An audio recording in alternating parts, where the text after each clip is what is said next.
ছিল কিন্তু ওই দিন ও ড্রোন শট চেয়েছিল না, চাইনি, সেগুলো আমাদের পক্ষে এখানে দাঁড়িয়ে আমি জানি না এটা এটা কি করে বলি বলো তো, যেহেতু স্পটে একেবারেই আমরা ছিলাম না।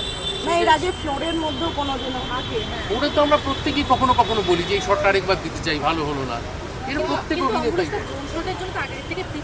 ড্রোন শট না না না, এমন কথা কেউ বিশ্বাসই করবো না যে ড্রোন শট ওর পছন্দের জন্য একটা ড্রোন শট নেওয়া হয়েছে। ড্রোন অবশ্যই ছিল, আমাদেরও শট হয়েছে। আমরা যে 3টে অবধি শুটিং করেছি তাতেও বহু শট ড্রোনে নেওয়া হয়েছে, ওপর থেকে নেওয়া হয়েছে। ড্রোন ছিল, অফিসিয়ালি ড্রোন নিয়ে যাওয়া হয়েছিল শুটিংয়ে। একটা অত বড় আউটডোর শুটিংয়ে ড্রোন থাকবে না এটা হতে পারে? আজকাল ছোটোখাটো শুটিংও তো ড্রোন থাকে। ড্রোন ছিল, ড্রোন শটটা শুধু ওই শটের জন্য নিয়ে যাওয়া হয়েছে এরকম কোনো তথ্য নেই।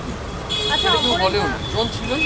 এবার ও শট চেয়েছিল কিনা সেটা আমাদের পক্ষে দাঁড়িয়ে এই মুহূর্তে বলাটা ইম্পসিবল। অমরিসা এরকম বলা হচ্ছে যে স্ক্রিপ্টে এরকম কিছু ছিল না যে জলে নামার কোনো দৃশ্য বা দেখো, আমরা যেটুকু অবধি শুটিং করেছি আমাদের জলে নামার কোনো দৃশ্য ছিল না। জলে নামার দৃশ্য থাকলেও আমি করতাম না, কারণ আমি আগুন এবং জলে অত্যন্ত ভয় পাই।